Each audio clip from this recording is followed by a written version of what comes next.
Bismillahirrahmanirrahim. Assalamualaikum warahmatullahi wabarakatuh. Halo rekan-rekan semuanya, perkenalkan kami dari kelompok 7 mata kuliah Pancasila kelas C jurusan akuntansi Universitas Siliwangi angkatan 2020. Saya Raden Abijal Diva. Nama saya Renita Firazkia. Nama saya Akmalul Haq. Nama saya Ajuradi Suhendar. Pada kesempatan kali ini kami akan mempresentasikan bab 7 mengenai Pancasila sebagai dasar nilai pengembangan ilmu. Nah, di sini yang pertama saya akan menjelaskan hakikat ilmu pengetahuan. Apa itu ilmu? Ilmu adalah pengetahuan. Apa isi pengetahuan ilmu itu? Ilmu mengandung 3 kategori, yaitu hipotesis, teori, dan dalil hukum. Ilmu itu haruslah sistematis dan berdasarkan metodologi. Pengetahuan merupakan hasil proses, hasil usaha manusia untuk tahu. Dalam kamus filsafat dijelaskan bahwa pengetahuan adalah proses kehidupan yang diketahui secara langsung dari kesadarannya sendiri. Pengetahuan yang dimiliki manusia ada 4, yaitu yang pertama pengetahuan biasa, yang kedua pengetahuan ilmu, dan yang ketiga pengetahuan filsafat, dan yang terakhir pengetahuan agama. Maka dapat diketahui bahwa ilmu itu adalah sebuah pengetahuan yang berobjek, bersistematis, bermetode, dan bersifat universal. Setiap ilmu adalah pengetahuan, namun tidak semua pengetahuan itu ilmu. Yang selanjutnya perkembangan iptek. Manusia menemukan iptek karena manusia kembali pada jalan pemikiran yang rasional. Setelah manusia berhasil memperdalam ilmu pengetahuan, maka produk dari ilmu tersebut adalah teknologi. Ilmu pengetahuan berkembang melangkah secara bertahap menurut dekade waktu dan menciptakan zamannya. Hal tersebut diuraikan Sudarjo. Yang pertama, pada zaman pra-Yunani kuno, manusia yang masih menggunakan batu sebagai peralatan.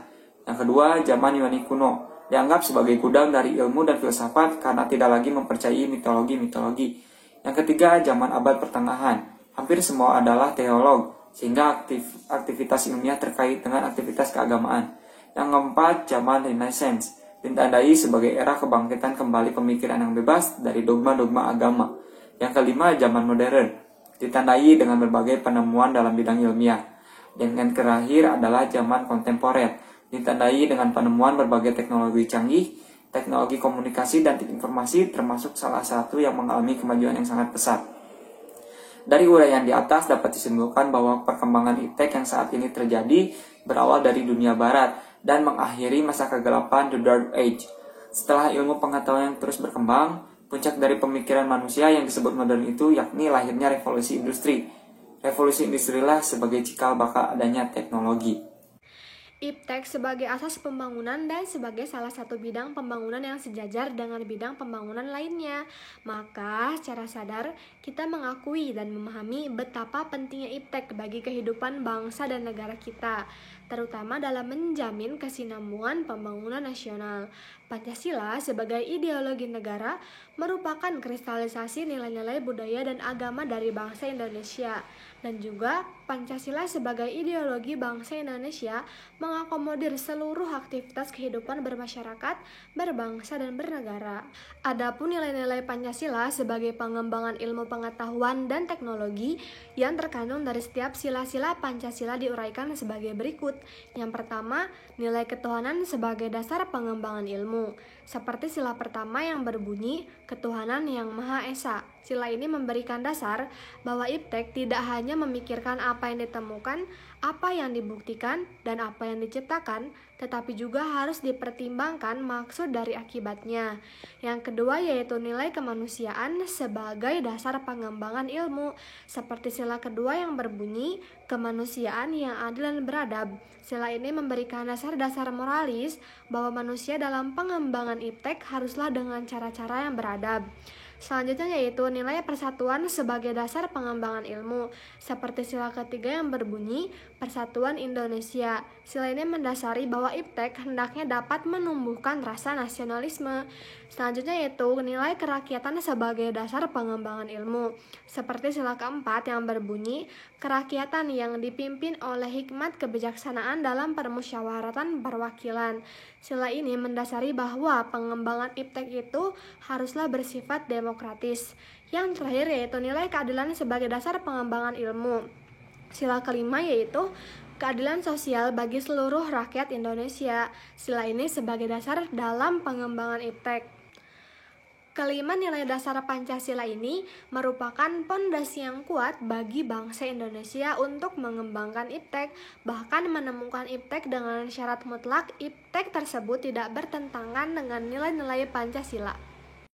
Menurut Sastra Teja, kedudukan Pancasila sebagai landasan pengembangan IPTEK diantaranya 1. Menghormati keyakinan religius masyarakat. 2. Dituntun oleh nilai-nilai etis yang berdasarkan kemanusiaan. 3. Membangun IPTEK melalui sistem pendidikan. 4. Menggunakan prinsip demokrasi. 5. Penguasaan IPTEK harus merata. Konsep Pancasila sebagai dasar nilai perkembangan IPTEK. 1. Tidak bertentangan dengan nilai-nilai Pancasila. 2. Menyertai nilai-nilai Pancasila. 3. Nilai-nilai Pancasila berperan sebagai rambu normatif bagi pengembangan IPTEK. 4. Harus berakar dari budaya dan ideologi bangsa Indonesia. Alasan Pancasila sangat penting sebagai dasar pengembangan IPTEK. Karena kemajuan IPTEK merubah cara pandang manusia tentang kehidupan. Dampak negatif dari kemajuan IPTEK terhadap lingkungan hidup IPTEK didominasi oleh negara-negara barat dan gaya hidup global menggantikan nilai-nilai kearifan lokal. Sementara itu, tantangan terhadap Pancasila sebagai dasar pengembangan IPTEK yaitu 1. Kapitalisme, 2. Globalisasi, 3. Konsumerisme, dan 4. Pragmatisme. Akuntansi adalah suatu proses yang diawali dengan mencatat, mengelompokkan, menyajikan data, serta mencatat transaksi yang berhubungan dengan keuangan, sehingga informasi tersebut dapat digunakan oleh seseorang yang ahli di bidangnya dan menjadi bahan untuk mengambil suatu keputusan. Akuntansi penuh dengan unsur-unsur yang bersifat rasional demi pengembangan bisnis semata. Akuntan dituntut untuk jujur dan transparan dalam penyajian laporan keuangan kepada pemilik modal serta profesional dalam bekerja meskipun telah dibantu oleh teknologi perekaman data. Oleh karena itu, hubungan akuntansi dengan Pancasila berdasarkan sila pertama, ketuhanan yang Maha Esa adalah proses mempertanggungjawabkan aktivitas keuangan. Hubungan akuntansi berdasarkan sila kedua, kemanusiaan yang adil dan beradab, merupakan proses memanusiakan manusia. Penggunaan prospektif entitas bisnis pada pemikiran akuntansi saat ini menunjukkan adanya pihak yang diistimewakan dalam suatu kegiatan ekonomi. Pemilik serta investor merupakan pihak utama yang mendapatkan prioritas keuntungan dari hasil kegiatan usaha. Implikasinya, pihak-pihak lain yang turut serta dalam kegiatan perusahaan dipandang tidak perlu mendapat bagian dari hasil kegiatan usaha. Adapun memanusiakan manusia dimaknai sebagai proses mengembalikan hakikat penciptaan manusia sebagai makhluk humanis yang tidak hanya mengutamakan kepentingan pribadi semata, namun juga kepentingan bersama. Hubungan akuntansi dengan Pancasila berdasarkan sila ketiga, Persatuan Indonesia. Timbulnya kesenjangan sosial dan pengistimewaan kelas pemilik dan investor mengakibatkan terpisahnya jarak hubungan antara golongan yang berpartisipasi dalam kegiatan perekonomian. Pemilik dan investor merasa bahwa dirinya berhak atas laba yang telah dimiliki sehingga mereka ingin meminimalisir komponen lain yang dapat menimbulkan suatu biaya bagi mereka demi meraup keuntungan sebesar-besarnya. Hal ini harus diganti oleh semangat gotong royong yang menjadi dasar sila ketiga Pancasila. Pemilik dan investor tidak boleh lagi merasa bahwa hanya mereka yang termasuk dalam golongan penerima keuntungan perusahaan. Sebaliknya, karyawan serta komponen lain sudah seharusnya ditempatkan sebagai penerima keuntungan, bahkan turut serta dalam pengambilan keputusan karena justru dari mereka kegiatan operasional perusahaan dapat berjalan. Dapat dikatakan bahwa semua pihak yang terlibat dalam suatu kegiatan perekonomian perusahaan harus dipikirkan dalam akuntansi. Dengan demikian, hubungan akuntansi berdasarkan sila ketiga Persatuan Indonesia adalah proses menciptakan persaudaraan dalam kaitannya dengan kegiatan aktivitas keuangan. Hubungan akuntansi berdasarkan sila keempat, kerakyatan yang dipimpin oleh hikmah kebijaksanaan dalam permusyawaratan perwakilan. Sila keempat, Pancasila menekankan bahwa rakyat harus menjadi tujuan utama. Demikian juga dengan akuntansi yang tidak boleh dibuat dengan tujuan mengistimewakan kelas tertentu. Akuntansi harus dibuat dengan berorientasikan kesejahteraan bersama. Akuntansi tidak hanya dibuat demi tujuan kepentingan bisnis semata, tanpa memperdulikan nasib dan kepentingan rakyat sebagai salah satu unsur terbentuknya suatu negara. Dengan demikian dapat disimpulkan bahwa kaitan akuntansi berdasarkan sila kerakyatan yang dipimpin oleh hikmat kebijaksanaan dalam permusyawaratan perwakilan adalah proses mengangkat derajat rakyat dalam segi aktivitas keuangan. Hubungan akuntansi dengan Pancasila berdasarkan sila kelima adalah proses menyeimbangkan kebutuhan jasmani dan rohani manusia dalam hal aktivitas keuangan untuk membangun perekonomian berkerakyatan. Akuntansi berkeadilan dapat dipandang sebagai sebuah keseimbangan hubungan aktivitas keuangan antara manusia dengan Tuhan dan sesama.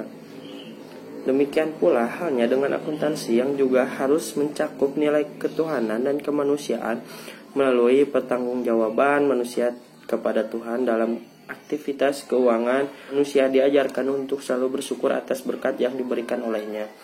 Demikian pula sebaliknya, melalui pertanggungjawaban kepada sesama, manusia tidak hanya diajarkan untuk mengutamakan kepentingan dirinya semata, namun juga bertanggung jawab terhadap kepentingan bersama. Saat dari kami mengingat metode kuliah luring baru pertama kali kami gunakan, maka kami butuh waktu untuk adaptasi. Namun seiring berjalannya waktu, kami mulai terbiasa dengan metode tersebut. Sehubungan dengan baiknya metode pembelajaran yang telah Bapak Adi Kosasi berikan, maka kami tidak merasa harus adanya evaluasi. Metode pembelajaran yang telah Bapak buat dapat mudah kami pahami dan pelajari, sehingga ada pun masukan terkait metode pembelajaran Bapak, yaitu dengan adanya metode pembelajaran baru yang belum Bapak lakukan. Sekian presentasi yang bisa kami sampaikan. Mohon maaf bila ada kata yang tidak berkenan, dan terima kasih atas perhatiannya. Wassalamualaikum warahmatullahi wabarakatuh.